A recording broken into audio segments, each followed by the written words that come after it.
ইবনে জাবাল রাদিয়াল্লাহু তাআলা আনহু বলতেছে,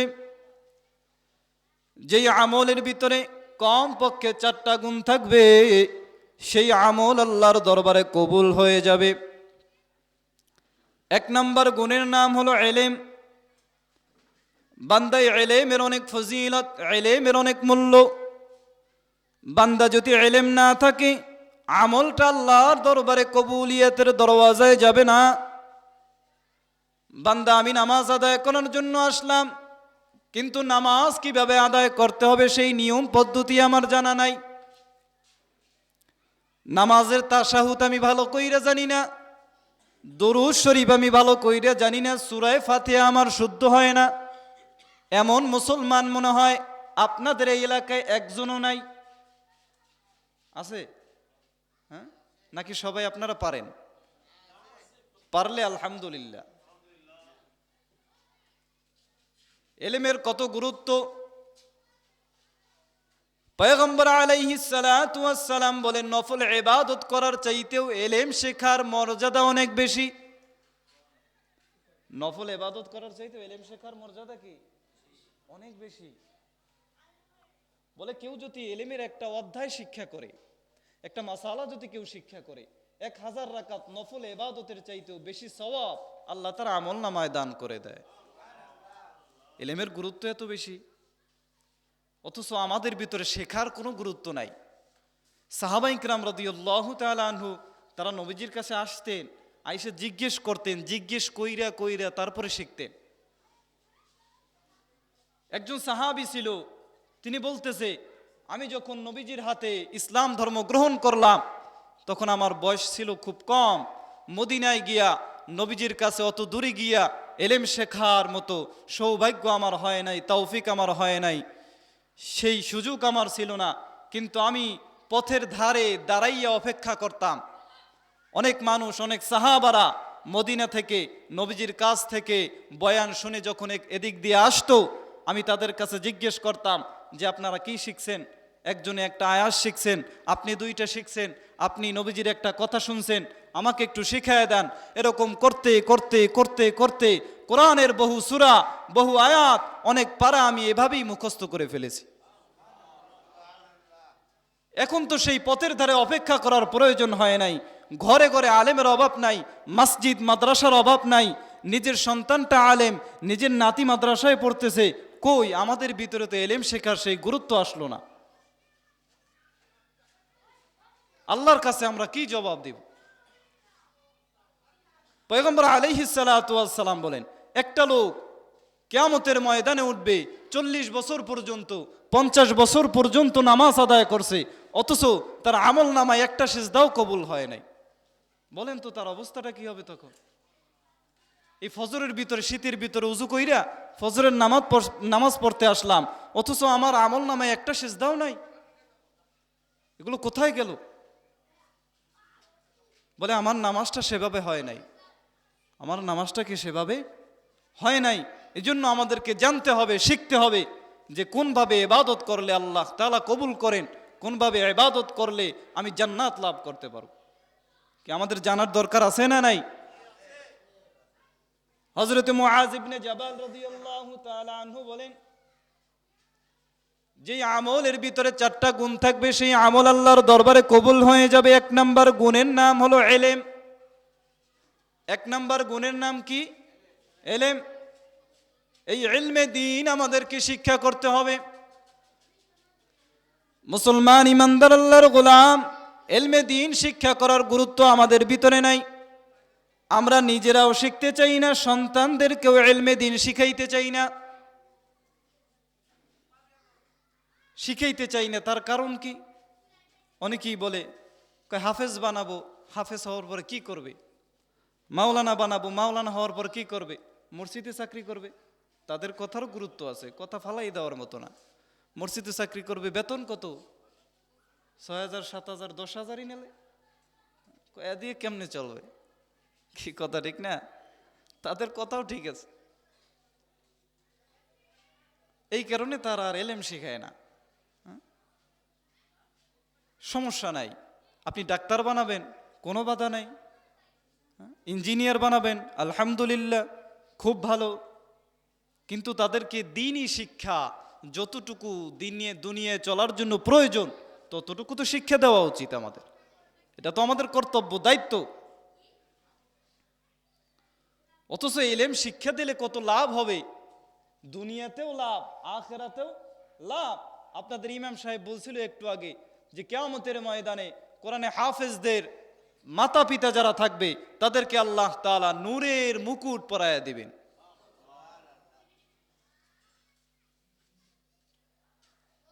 কোরআন পড়লে কি লাভ হবে? সন্তানকে কোরআন পড়াইলে কি লাভ হবে?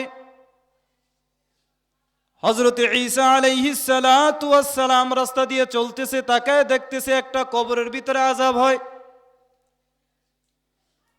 ঈসা আলাইহিস সালাতু ওয়াস সালাম ওই রাস্তা দিয়ে যায়।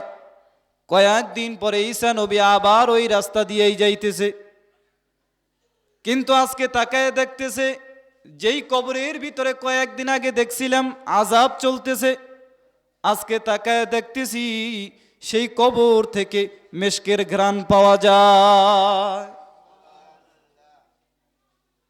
ঈসা নবী আর সহ্য হয়ে জিজ্ঞেস করলেন, আল্লাহ এটা কেমনে সম্ভব, কেমনে হইল? আল্লাহ তাআলা জানায় দিলেন, ও পয়গম্বর, এই বান্দা যখন দুনিয়া থেকে বিদায় নিয়ে চলিয়া যাইতেছিল তার একটা শিশু বাচ্চা ছিল। এই বাচ্চাটা বড় হওয়ার পর ওর মা ওকে মাদ্রাসায় ভর্তি করায় দিছে। মাদ্রাসায় ভর্তি করানোর পরে উস্তাদরা যখন পড়াইল বিসমিল্লাহির রহমানির রহিম, ওই বাচ্চাটাও যখন পড়ল বিসমিল্লাহির রহমানির রহিম, ও পয়গম্বর, আমি আল্লাহ তাআলার কুদরতি অন্তরটা বড় ঠান্ডা হয়ে গেল। আমি আল্লাহ ফেরেশতাদেরকে বললাম, রে ফেরেশতারা তাকায় দেখ, ওই শিশু বাচ্চা বলে আমার মতো রহমান নাকি কেউ নাই।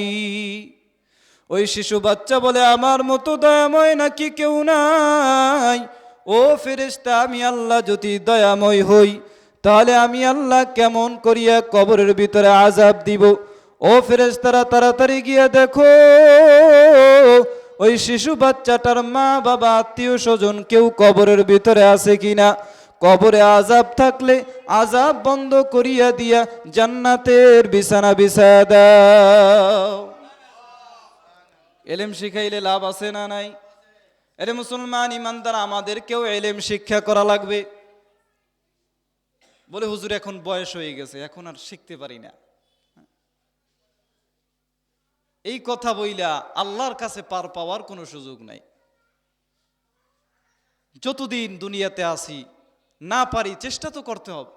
কি বলেন, চেষ্টা করা লাগবে কি লাগবে না? এই সামনে রমজান মাস আসতেছে, উদ্যোগ নেন, ইমাম সাহেবকে ধরেন যে আমাদেরকে একটু কোরআন শিখান, নামাজ পড়ার জন্য যা যা প্রয়োজন সেগুলো একটু আমরা শিখি সবাই মিলা। হযরত মুআজ ইবনে জাবাল রাদিয়াল্লাহু তাআলা আনহু বলতেছে, যেই আমলের ভিতরে 4টা গুণ থাকবে সেই আমল আল্লাহর দরবারে কবুল। জোরে বলেন কয়টা গুণ? 1 নম্বর গুণের নাম কি বললাম? ইলম। মাশাআল্লাহ, আপনাদের তো ভালোই মনে থাকে। ইলম না থাকলে মহা মুসিবত, ইলম না থাকলে বিপদের শেষ নাই। একটা ঘটনা আছে, কয় 3 বন্ধু রওনা করছে সাগরে মাছ ধরার জন্য। সাগরের ভিতরে নৌকো নিয়ে রওনা করছে। সাগরের ভিতরে এমনিতেই ঢেউয়ের কারণে থাকা যায় না। 3 বন্ধু নিয়াত করছে আগে থেকেই যে এখন থেকে আর 1 ওয়াক্ত নামাজও ছাড়বো না। 1 ওয়াক্ত নামাজও কি ছাড়বো না, নিয়াত করছে। মাশাআল্লাহ। এখন সেখানে বৈশা নদীর সাগরের ভিতরে নৌকায় তারা যাইতেছে, মাগরিবের আজান দিয়ে দিছে। এখন নামাজ পড়া লাগবে না? এখন নামাজ যে পড়বে ইমামতি কে করবে এটা নিয়ে ঠেলাঠেলি বেজে গেছে। একজনে কয়, বন্ধু তুমি যাও। কয়, না আমার সূরা কেরাত তত শুদ্ধ না, তুমি যাও। ঠেলাঠেলি করতে করতে একজনকে পাঠাইছে। পাঠানোর পরে এমনিতেই নদীর ভিতরে ঢেউ চলতেছে, তুফান চলতেছে, তারা নামাজ পড়তেছে। সূরা ফাতিহা শেষ কইরা সূরা নিচে কুল ইয়া আইয়ুহাল কাফিরুন। এটি যে কইছে ঢেউ আরো বাইরে গেছে, ঢেউ কি আরো বাইরে গেছে। এখন পিছন থেকে নামাজরত অবস্থায় একজনে ডাক দিয়ে বলতেছে, কয় সূরা কি আর খুঁজে পাও নাই? হ্যাঁ, এই কাফের সূরাই লওয়া লাগলো, এমনিতেই ঢেউ বাঁচি না মরি, উপায় নাই, আবার এই কাফের সূরা লইছ। নামাজের ভিতরে বলতেছে। পাশের জনে ডাক দিয়ে বলতেছে, এই বেড়া, নামাজের ভিতরে কথা কইলে সেই নামাজ কি থাকে? ইমাম সাহেব ঘুরে বলতেছে, এ মগা, ও বলছে বলছে তুই বলছো কেন? আছে কারো নামাজ? নামাজের ভিতরে কথা বললে নামাজ থাকে? এজন্য আমাদেরকে ইলম শিক্ষা করতে হবে। 1 নম্বর গুণ। 2 নম্বর গুণ হলো বিশুদ্ধ নিয়ত।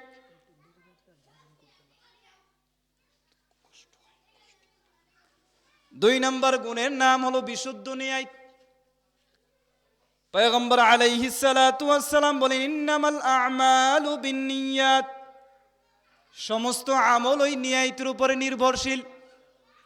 বান্দার নিয়ত যদি ভালো হয়, তার আমলের ফলাফল তত ভালো। নিয়তে যদি ভেজাল থাকে, আমলের ফলাফলেও ভেজাল হয়ে যাবে। নিয়ত যত ভালো, ফলাফলও তত ভালো। এটা হলো 2 নম্বর গুণ। বিস্তারিত বলার সময় নাই। 3 নম্বর গুণ হলো ধৈর্য। 3 নম্বর গুণ কি? ধৈর্য। 3 নম্বর গুণের নাম হলো ধৈর্য। এই ধৈর্যের অনেক ফজিলত আল্লাহ তাআলা কোরআনের ভিতরে জানায় দেয়। ইয়া আইয়ুহাল্লাযীনা আমানুস্তাঈনু বিস-সাবরি ওয়াস-সালাহ ইন্নাল্লাহা মা'আস-সাবিরিন।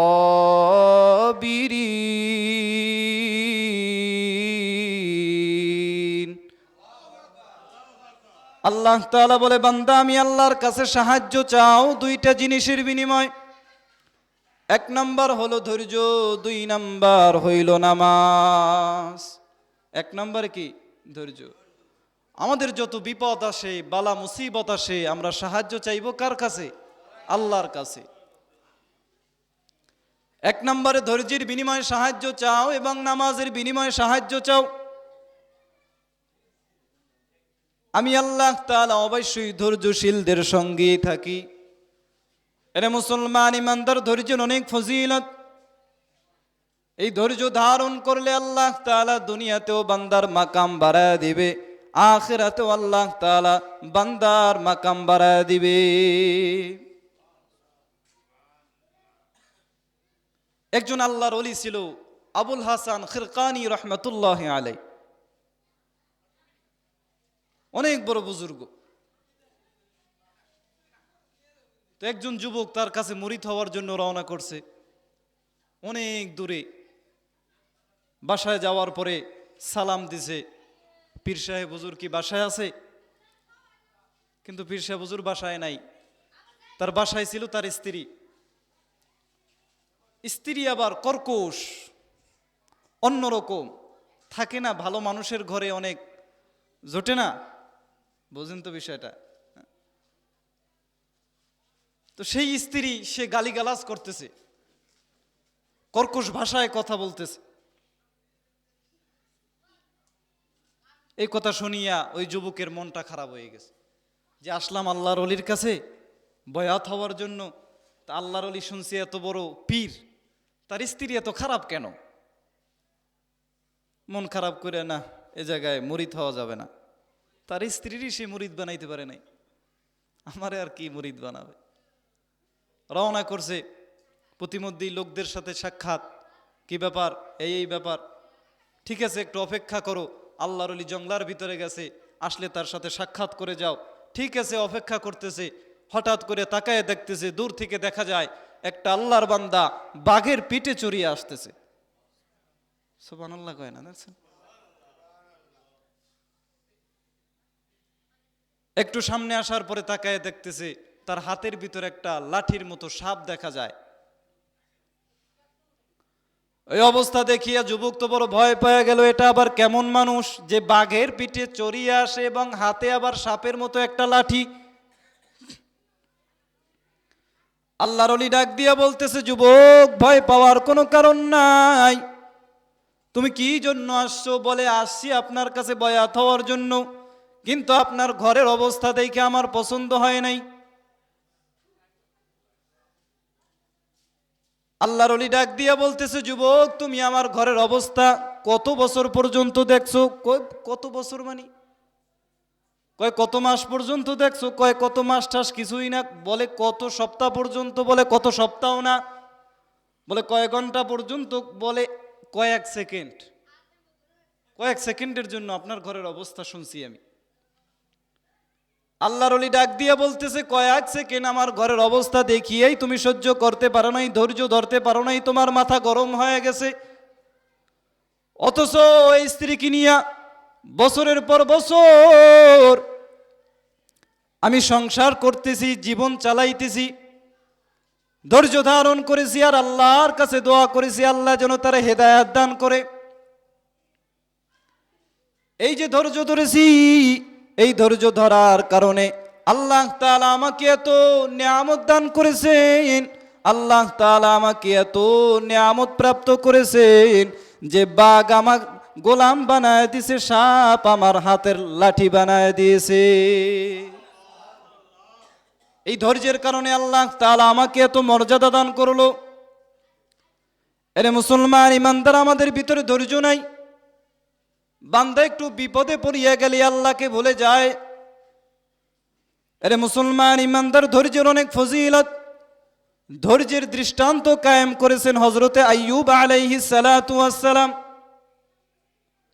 হযরতে আইয়ুব আলাইহিস সালাতু ওয়াস সালামের ধন সম্পদের অভাব নাই, অনেক ধন সম্পদের মালিক ছিলেন তিনি।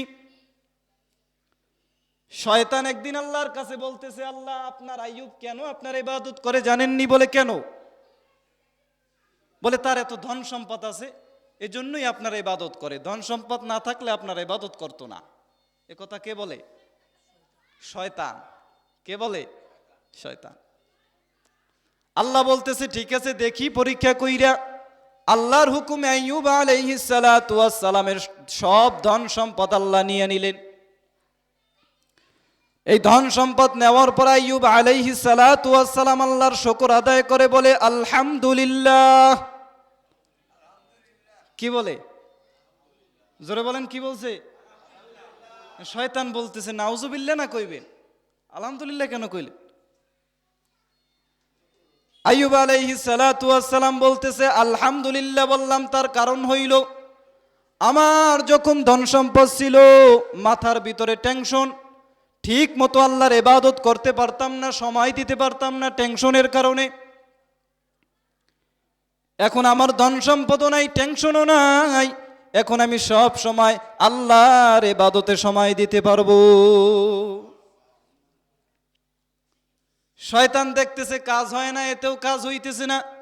এবার আল্লাহর কাছে বলতেছে, কেমনে ইবাদত বাদ দিবে? তার তো অনেক সন্তানাদি আছে।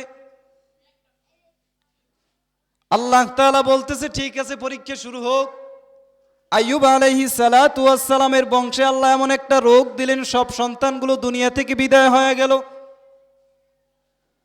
তারপরে ইবাদত বন্ধ হয় না।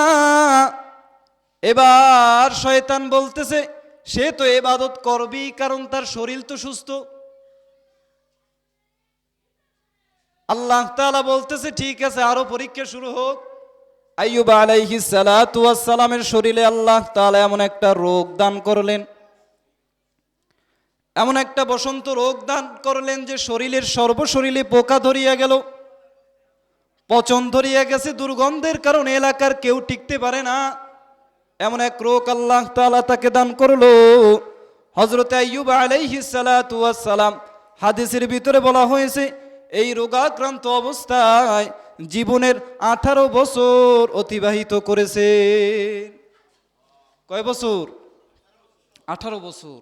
অথচ আমাদের 2 দিন জ্বর আইলেই মাথা গরম হয়ে যায়। এই আল্লাহ কি আমারে ছাড়া আর কাউরে চোখেই দেখে না নাকি? এই যত অসুস্থতা আমাকেই দিল আল্লাহ, এরকম বলে না? অথচ 18 বছর হযরত আইয়ুব আলাইহিস সালাতু ওয়াস সালাম সেই রোগাক্রান্ত অবস্থায় ছিল। সেই অবস্থায় আইয়ুব আলাইহিস সালাতু ওয়াস সালাম বলতেছে, আমি আমার জীবনে এই 18 বছর রোগাক্রান্ত অবস্থায় যে জীবনের হায়াত পার করছি, এর চাইতে ভালো সময় আমি কখনো পার করি নাই। হযরত আইয়ুব আলাইহিস সালাতু ওয়াস সালামকে আল্লাহ তাআলা পরীক্ষা করেছেন রোগ দিয়া। সমস্ত শরীরের ভিতরে পোকা ধরিয়ে গেছে। পোকাগুলো মাঝে মধ্যে শরীর থেকে পড়িয়া যাইতো। হযরত আইয়ুব আলাইহিস সালাতু ওয়াস সালাম নিজ থেকে পোকাগুলো উঠাইয়া আবার শরীরে লাগাইয়া দিতেন। বলতেন, এরে পোকা, তোমাকে তো আল্লাহ আমার শরীরের খাদ্য বানাইয়া পাঠাইছে, তুমি তো আমার শরীর খাওয়ার জন্যই আসছো, পড়িয়া যাও কেন? এভাবে আল্লাহ তাআলা হযরত আইয়ুব আলাইহিস সালাতু ওয়াস সালামকে পরীক্ষা করেছেন। তারপর হযরত আইয়ুব আলাইহিস সালাতু ওয়াস সালাম আল্লাহর ইবাদত থেকে সরিয়া যায় নাই। কি সরিয়ে গেছে? লম্বা ঘটনা। এর ভিতরে আইয়ুব আলাইহিস সালামকে অনেক বাধা দেওয়ার চেষ্টা করছে শয়তান। দেখে যে কোনো বাধায় কাজ হয় না। শয়তানের কিছু চেলাপেলা থাকে না, তারা মূল শয়তানের কাছে এসে বলতেছে, স্যার আমার কাছে একটা বুদ্ধি আছে। কয়, কি বুদ্ধি? কয়, যেভাবে আদম আলাইহিস সালাতু ওয়াস সালামকে মা হাওয়া আলাইহিস সালামকে ধোঁকা দিয়েছিলাম, সেভাবে দেখে একটু ধোঁকা দেওয়া যায় কিনা। বলে, কি ধোঁকা? একজনের ডাক্তার সাইজা আইয়ুব আলাইহিস সালামের স্ত্রীর কাছে গেছে, যাই বলতেছে, তোমার স্বামীর যে রোগ হয়েছে, এ রোগ তো আর ভালো হবে না। এ রোগ ভালো করানোর জন্য যদি তুমি ভালো করাইতে চাও, এই পৃথিবীর ভিতরে আমি একজন ডাক্তার আছি যার কাছে এই রোগের ঔষধ আছে। কে বলতেছে? শয়তান তার স্ত্রীর কাছে কি বলতেছে? যে আমি একমাত্র ডাক্তার যে এই রোগের ঔষধ দিতে পারি, এছাড়া কোনো ডাক্তারে ভালো করতে পারবে না। তবে শর্ত আছে, তোমরা যে আল্লাহকে সিজদা করো সেভাবে আমাকেও একটা সিজদা দেওয়া লাগবে। বলেন নাউজুবিল্লাহ। এখন নারী জাতি তো কোমলতি, অত পেশ ফকর তো জানে না। দেখে যে স্বামীর এত বড় রোগ, এত বছর ধরে। কয়, ঠিক আছে, তাই বুঝছি আপনার বিষয়টা, আমি একটু আমার স্বামীর কাছ থেকে অনুমতি নিয়ে দেখি।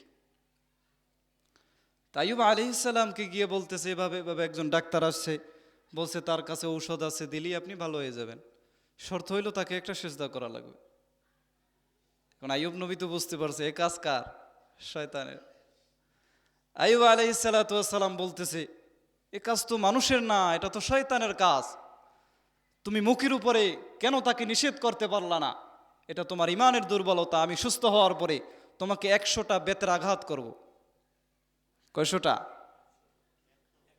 হযরত আইয়ুব আলাইহিস সালাতু ওয়াস সালাম সুস্থ হয়ে গেছেন। সুস্থ হওয়ার পরে তার কথা তো ঠিক রাখা লাগবে। তখন আল্লাহ তাআলা তার স্ত্রীর উপরে দয়া দেখাইছেন, বলছে, আপনি 100টা ছোট ছোট চিকুন চিকুন বেত তৈরি করবেন, একসাথে জমা করে একটা বাড়ি দিবেন, সেটা আমি ধরে নেব। 100 বেতের আঘাত হয়ে গেছে। সুবহানাল্লাহ। এর মুসলমান ইমানদার, আইয়ুব আলাইহিস সালাতু ওয়াস সালামকে আল্লাহ তাআলা পরীক্ষা দিয়া তারপরে দেখেছেন যে বান্দা আমাকে ভুলিয়া যায় কিনা। এরকম কম বেশি পরীক্ষা আমাদের জীবনেও আসবে। আল্লাহ বলেন, ওয়ালা নাবলুওয়ান্নাকুম বিশাইইম মিনাল খাউফ ওয়াল জু'। আল্লাহ তাআলা মুমিন বান্দাদেরকে অবশ্যই পরীক্ষা করবেনই করবেন। এই পরীক্ষা থেকে কেউ রেহাই পাইবে না। তবে সবার পরীক্ষা সমান হবে না। নবীদেরকে আল্লাহ তাআলা যেমন পরীক্ষা করেছেন, সেই পরীক্ষা আমাদেরকে করবেন না, করলেও আমরা টিকতে পারবো না। সাহাবায়ে কেরামদেরকে আল্লাহ তাআলা যেমন পরীক্ষা করেছেন, আমাদেরকে তেমন পরীক্ষা করবেন না, করলেও আমরা টিকতে পারবো না। সেই ঈমান আমাদের নাই। কিন্তু মুমিন হিসেবে পরীক্ষা আসবে। কিন্তু বান্দা যদি এই পরীক্ষায় পাশ করতে হয়, তাহলে পুঁজি লাগবে। সেই পুঁজির নাম হলো ধৈর্য। সেই পুঁজির নাম কি? ধৈর্য। হযরত মুআজ ইবনে জাবাল রাদিয়াল্লাহু তাআলা আনহু বলেন, 4টা গুণ যেই আমলের ভিতরে থাকবে, সেই আমল আল্লাহর দরবারে কবুল হয়ে যাবে। 1 নাম্বার গুণের নাম হলো ইলম। 2 নম্বর গুণের নাম হলো বিশুদ্ধ ন্যায়, 3 নম্বর গুণের নাম হলো ধৈর্য, 4 নম্বর গুণের নাম হলো ইখলাস। 4 নম্বর গুণের নাম কি? ইখলাস। ইখলাস মানে হইল বান্দা যা করবে আল্লাহর জন্য। যা করবে কার জন্য? ইন্না সলাতি ওয়া নুসুকি ওয়া মাহইয়ায়া ওয়া মামাতি লিল্লাহ ওয়া মামাতি লিল্লাহি রাব্বিল আলামিন।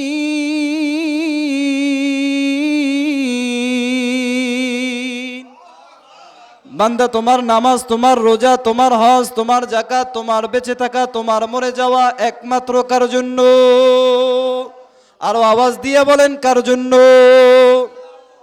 সব হবে একমাত্র আল্লাহর জন্য। এটার নাম হলো ইখলাস। বলে বান্দা ইখলাসের অনেক মর্যাদা। বলে দেহের ভিতরে রুহু না থাকলে যেরকম দেহের কোনো দাম থাকে না, ইবাদতের ভিতরে ইখলাস না থাকলে সেই ইবাদতের কোনো মূল্য থাকে না।